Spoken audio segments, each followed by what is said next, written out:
नमस्कार. मोबाईल डेअरीमध्ये आपलं स्वागत आहे. मोबाईल डेअरी हे एक डेअरी मॅनेजमेंट सॉफ्टवेअर आहे. आपण जर मोबाईल डेअरी सॉफ्टवेअर वापरण्यास नवीन सुरुवात करत असाल तर हा व्हिडिओ काळजीपूर्वक बघावे ही नम्र विनंती. मोबाईल डेअरी सॉफ्टवेअरच्या सहाय्याने आपण आपल्या डेअरीचे दैनंदिन कामे खूप कमी वेळात करू शकता. जसे की दूध उत्पादक ॲड करणे, दरपत्रक सेट करणे, दूध संकलन ॲड करणे, ॲडव्हान्स लोन मॅनेजमेंट, खाद्य विक्री, बिल काढणे, दूध विक्री करणे, एकापेक्षा जास्त संकलन केंद्र हाताळणे इत्यादी कामे आपण यामध्ये करू शकता. धन्यवाद.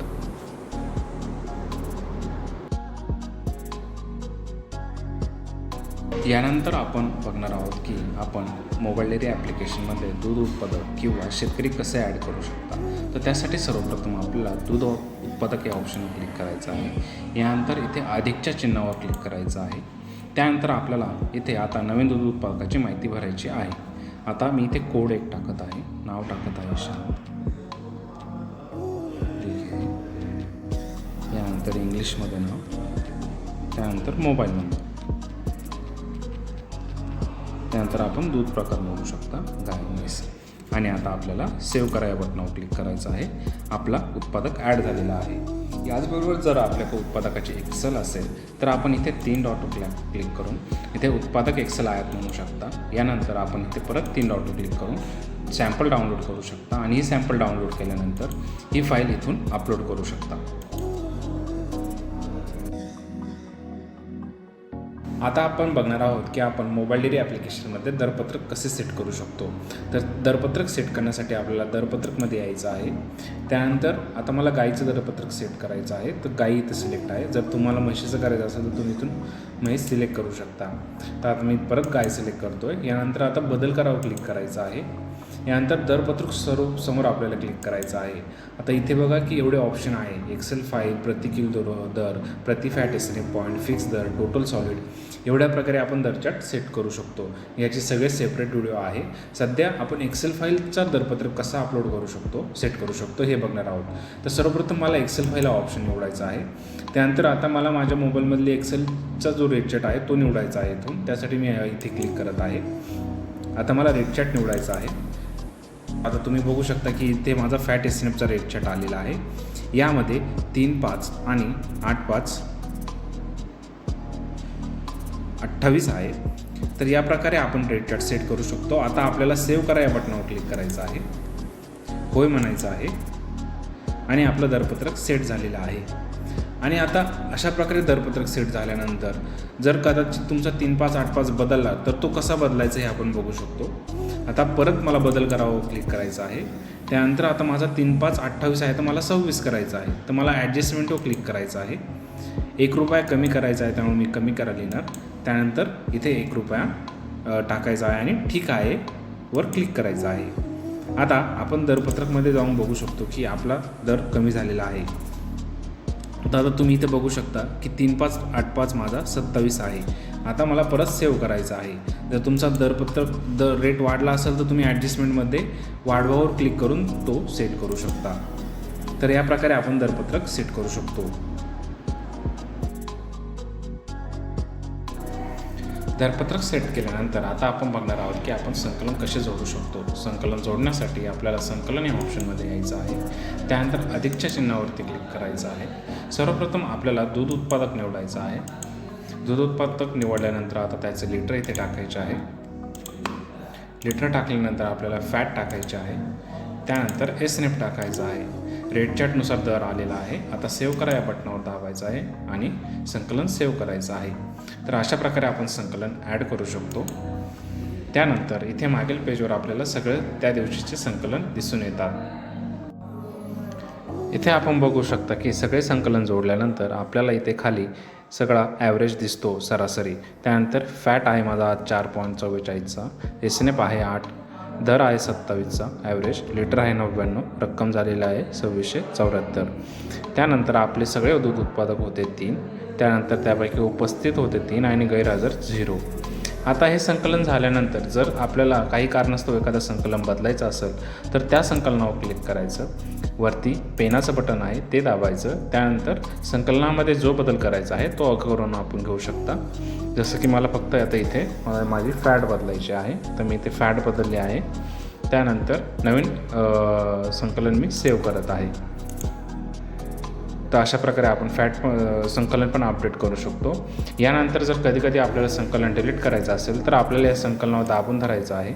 दाबून झाल्यानंतर इथे डिलीटचा ऑप्शन येतो. अशा प्रकारे आपण एखादं संकलन डिलीट करू शकता. एकापेक्षा जास्त संकलन जर डिलीट करायचं असेल तर पहिलं संकलन दाबून धरायचं, त्यानंतर खाल्ले संकलन सिलेक्ट करायचे आणि त्यानंतर डिलीट करायचे. तर असं आपण एकत्रित पण संकलन डिलीट करू शकतो. यानंतर आपण बघणार आहोत की मोबाईल डेअरीमध्ये ॲडव्हान्स मॅनेजमेंट कसं होतं. तर आपण शेतकऱ्यांना जो ॲडव्हान्स देतो तो टाकण्यासाठी ॲडव्हान्स या ऑप्शनमध्ये यायचं आहे. अधिक या चिन्हावर क्लिक करायचं आहे. त्यानंतर उत्पादक कोड आपल्याला निवडायचा आहे. त्यानंतर इथे दिनांक निवडायचे आहे की कोणत्या तारखेला आपण ॲडव्हान्स दिला. त्यानंतर रक्कम टाकायची आहे. रक्कम टाकल्यानंतर आपण त्यांना काही व्याजदर लावतो का ते टाकायचं आहे. आता मी इथे व्याजदर नाही लावत, हे व्याजदर प्रति महिना असतं. त्यानंतर टिप्पणी लिहायची आहे की आपण कशासाठी देतो. यानंतर सेव्ह करायचं आहे. अशा प्रकारे आपण उत्पादकाच्या नावाने ॲडव्हान्स ॲड करू शकतो. यानंतर जर उत्पादकाने आपल्याला काही पैसे जमा केले आहेत तर ते कसे मांडायचे, रिसीव्ह करायचे, तर त्यासाठी आपल्याला उत्पादकावर परत क्लिक करायचं आहे. इथे रक्कम जमावर क्लिक करायचं आहे. त्यानंतर त्यांनी किती पैसे वापस केलेले आहे हे मांडायचं आहे. यानंतर इथे तुम्ही काही नोंद टाकू शकता टिप्पणीमध्ये. तर आता मी टेम्पररी टाकत आहे आणि सेव्ह करा या बटनावर क्लिक करायचं आहे. सेव्ह केल्यानंतर आता तुम्ही बघू शकता की ॲडव्हान्स रक्कम 50,000 होते. त्यानंतर 45,000 बाकी आहे कारण त्यांनी 5,000 जमा केले. त्यानंतर आता जर आपल्याला या ॲडव्हान्सचा हप्त्यांमध्ये लावायचा असेल तर आपल्याला मेन पेजवर यायचं आहे. दूध उत्पादकामध्ये जायचं आहे. त्यानंतर त्या उत्पादकाच्या कोडवर क्लिक करायचं आहे. इथे तुम्ही खाली बघू शकता की हप्ता ऑटो. आता इथे आपल्याला काही ऑप्शन्स आहे. ऑटो, कपात नाही. जर कपात करायची नाही असेल तर कपात नाही म्हणायची आहे. फिक्स असेल, आपल्याला फिक्स कट करायचे असेल तर फिक्सवर क्लिक करायचं आहे. तर आता मला फिक्स 5,000 कट करायचे आहे आणि 5,000 करून आता मला सेव्ह करायचं आहे. सेव्ह केल्यानंतर आता तुम्ही जेव्हा पण ह्या उत्पादकाचं बिल तयार होईल त्यातून 5,000 रुपये हे ॲटोमॅटिकली कट होतील. तर या प्रकारे आपण ॲडव्हान्सचा हिशोब करू शकतो.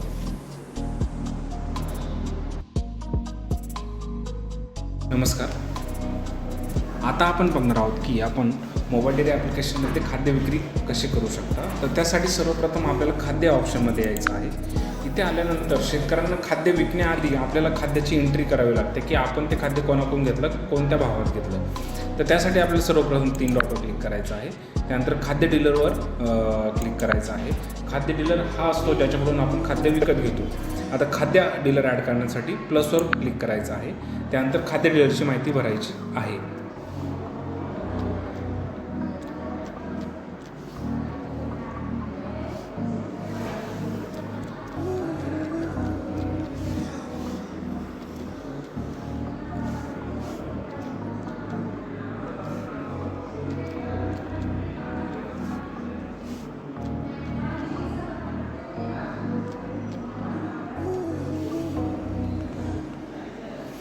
आता ही माहिती भरल्यानंतर आपल्याला सेव्ह करायचं आहे. तर या प्रकारे आपला डीलर ॲड झालेला आहे. तुम्ही ते बघू शकता डीलर ॲड झालेला आहे. आता या डीलरमध्ये काही चेंजेस करायचे असेल तर या डीलरवर क्लिक करायचं. इथे वरती पेनाचं बटन दाबून आपण डीलरची माहिती अपडेट करू शकतो किंवा आपल्याला डीलर डिलीट करायचं असेल तर आपण इथे येऊन डिलीट करू शकतो. यानंतर आहे की आता आपल्याला खाद्य स्टॉक ॲड करायचा आहे. तर त्यासाठी आपल्याला 3 डॉटवर क्लिक करायचं आहे. खाद्य स्टॉकमध्ये यायचं आहे. अधिकच्या चिन्हावर क्लिक करायचं आहे. त्यानंतर आता इथे आपल्याला डीलर निवडायचं आहे की या डीलरकडून आपण खाद्य घेत आहोत. त्यानंतर इथे आपल्याला खाद्य निवडायचं आहे. हे खाद्य निवडल्यानंतर आपण किती क्वांटिटी घेतो आहे, बॅगा घेतो हे टाकायचं आहे. तर 50 बॅगा घेत आहे. 500 रुपये हा माझा खरेदी दर आहे आणि 600 रुपये हा माझा विक्री दर आहे. यानंतर यामध्ये कॅश पेमेंट आहे हे आपल्याला टाकायचं आहे. जर आपण डीलरचं कॅश पेमेंट दिलं असेल तर आपण ते टाकू शकतो. समजा मी 10,000 रुपये दिले, 15,000 डीलरचे पेमेंट बाकी आहे. आता मला सेव्ह करायचं आहे. तर या प्रकारे माझा स्टॉक ॲड झालेला आहे. तुम्ही प्लसच्या चिन्हावर जाऊन स्टॉक इथून अजून ॲड करू शकता. यानंतर स्टॉकमध्ये काही चेंजेस जर करायचे असेल तर इथे स्टॉकवर क्लिक करायचं आहे. वरती पेनाचं बटन आहे. तुम्ही इथे टाकू शकता. जर चुकून तुमच्याकडून क्वांटिटी कमी गेलेली आहे आणि तुम्हाला वाटतं की क्वांटिटी अजून वाढवायची, तर तुम्ही इथे ते पण अपडेट करू शकता. आता 55 क्वांटिटी झालेली आहे. 55 क्वांटिटी झाल्यानंतर मला सेव्ह करायचं आहे. ठीक आहे. तर या प्रकारे आपण खाद्य स्टॉक पण अपडेट करू शकतो. यानंतर आहे की आपल्याला आता खाद्य विक्री करायची आहे. तर आपल्या खाद्याच्या मेन पेजवरती आल्यानंतर प्लसवर क्लिक करायचं आहे. इथे आल्यानंतर आपल्याला उत्पादक कोड निवडायचा आहे. उत्पादक कोड निवडल्यानंतर आपल्याला तारीख निवडायची आहे. ज्या तारखेला आपण विकलं आहे ती तारीख इथे ठेवायची आहे. त्यानंतर नाव, आता आपल्याला इथं खाद्याचं नाव सिलेक्ट करायचं आहे. त्यानंतर आपल्याला दर दिसतो इथे 600, संख्या किती आहे, नग किती आहे, एक रक्कम किती झाली 600. जर आपल्याला जास्त 2-3 बॅगा विकायच्या असेल तर आपण इथे 3 करू शकतो. यानंतर तुम्ही बघू शकता की 3 बॅगांचे पैसे 1800 रुपये झालेले आहे. पावती क्रमांक तुम्ही इथे टाकू शकता. पावती क्रमांक टाकल्यानंतर आता रोख पेमेंट, जर रोख पेमेंट आपण होय म्हणलं तर या बिलाची या खाद्याची कटिंग ही बिलामधून होणार नाही, कारण शेतकऱ्यांनी याचं रोख पेमेंट दिलेलं आहे. त्यामुळे रोख पेमेंट नसेल दिले तर इथे रोख पेमेंट नाही म्हणायचं आहे आणि सेव्ह करायचं आहे. आता तुम्ही मागच्या पेजवर येऊन बघू शकता की श्याम दिघे या शेतकऱ्याने 21 ते 31 मे दरम्यान 1800 रुपयाचं खाद्य घेतलेलं आहे. ठीक आहे. तर या प्रकारे आपण खाद्य विक्री करू शकतो. आता आपण बघणार आहोत की मोबाईल डेअरीमध्ये आपण बिल कसं बनवू शकतो. आता आपल्याला दूध उत्पादकांचं बिल बनवण्यासाठी बिल या ऑप्शनमध्ये जायचं आहे. यानंतर इथे आपल्याला सेव्ह केलेली बिलं दिसतात. आता आपण नवीन वापरत असल्यामुळे इथे बिल दिसणार नाही. तर आता नवीन बिल बनवण्यासाठी आपल्याला नवीन बिल बनवा या बटनावर क्लिक करायचं आहे. इथे आपल्याला तारीख आलेली आहे 21 मे ते 31 मे. आता इथं आपल्याला सगळे बिलं आलेली आहे. आता तुम्ही बघू शकता की श्याम दिघे यांचं बिल आहे. आता आपण हे बिल ओपन करूया. हे बिल ओपन केल्यानंतर आता तुम्ही बघू शकता दूध उत्पादकाचं नाव, दिनांक आलेले आहे, त्यांचं तारखेनुसार संकलन आलेलं आहे, सकाळ संध्याकाळ. ठीक आहे. तर आता हे सगळं संकलन इथे दिसल्यानंतर टोटल त्यांचे 1935 लिटर झालेले आहे, फॅट क्वालिटी आलेली आहे, स्नेप आलेला आहे, ॲव्हरेज रेट आलेला आहे आणि टोटल अमाऊंट आलेली आहे. यामध्ये आता तुम्ही बघू शकता की यातमध्ये म्हशीचं दूध किती होतं, गाईचं दूध किती होतं आणि त्यांच्या वेगवेगळ्या रक्कम किती झालेल्या आहे. यानंतर शेतकऱ्याचं पशुखाद्य, शेतकऱ्याने किती पशुखाद्य घेतलेले आहे हे आपल्याला इथे दिसत आहे. त्याची टोटल किती झालेली आहे. त्यानंतर आता कपात तपशील आहे. आता कपात तपशीलमध्ये शेतकऱ्याच्या मूळ पेमेंटमधून आपण एवढी कपात करतो आहे. अनामत, खाद्य, ॲडव्हान्स. अनामत ही आपण त्याच्या लिटरला 1 रुपया लिटर लावलेली आहे, तर त्याच्या लिटरनुसार 1935 झालेले आहे. खाद्य 5400 झालेलं आहे. ॲडव्हान्स 5000चं झालेलं आहे. आता आपण हा ॲडव्हान्स एक फिक्स ॲडव्हान्स म्हणून लावलेला आहे की याचा फिक्स हप्ता कट होणार आहे, तर 5000 फिक्स कट होतो. त्यानंतर खाद्य आहे की 5400. पण जर कधी शेतकरी म्हणला की मला एवढं खाद्याचे पैसे नाही द्यायचे, काही पैसे मला पुढच्या याच्यामध्ये द्यायचे आहे, तर तुम्ही इथे खाद्यवर क्लिक करू शकता. त्यानंतर त्यांना किती पैसे कट करायचे आहे तेवढंच इथे टाकायचे की सध्या मला 2400च कट करायचे आहे. पुढचे उरलेली रक्कम ही पुढच्या बिलात आली पाहिजे. आता बघा मी 2400 केल्यानंतर आता त्यांच्याकडून खाद्याचे 3000 बाकी येणं आहे.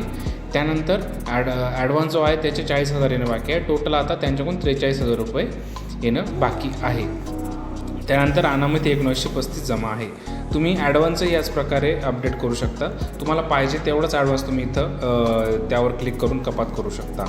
यानंतर आता एकूण रक्कम किती झालेली होती 65,615.60 पैसे. एकूण कपात किती झाली 9,335.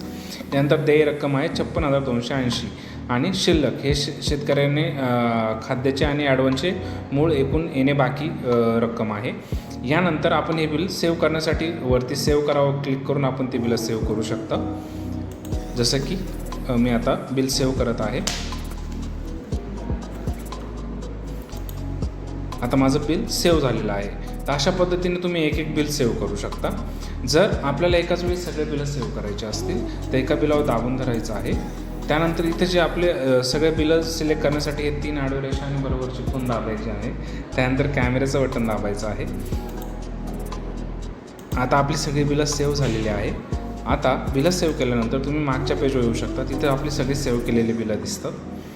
इथून आपण त्यांची प्रिंट पण काढू शकतो. तर सर्वप्रथम आपल्याकडे या व्यतिरिक्त काही ऑप्शन आहे अजून, जसे की 3 डॉटवर क्लिक केल्यानंतर तुम्ही पेमेंट रजिस्टर बघू शकता. पेमेंट रजिस्टरमध्ये शेतकऱ्याचे पूर्ण आपल्याला डिटेल दिसतात, की नाव काय आहे, लिटर किती होते, रेट किती झालेला आहे, अमाऊंट किती होती, त्याची कपात कोणकोणते झालेले आहे, ही सगळी माहिती आपल्याला इथे बँक पेमेंट रजिस्टरमध्ये दिसतात. त्यानंतर तुम्ही बँक पेमेंट फाईल पण इथून डाउनलोड करू शकता तुम्हाला लागली तर. त्यानंतर बिल प्रिंट करण्यासाठी आपण एका बिलावर दाबून धरायचं आहे. त्यानंतर हे सगळे बिलं सिलेक्ट करायचे असेल तर 3 आडव्या रेषाबरोबरचे खून दाबायचे आहे. त्यानंतर प्रिंटवर दाबायचं आहे. आता इथं आपल्याला PDF जर लागत असेल तर आपल्याला लेझर इंजेक्ट हे प्रिंटर सिलेक्ट करायचं आहे. हे केल्यानंतर आता तुम्ही बघू शकता की माझ्या बिलांची प्रिंट तयार झालेली आहे. आणि आता ही PDF मी इथून सेव्ह करू शकतो किंवा व्हॉट्सअपवरही पाठवू शकतो.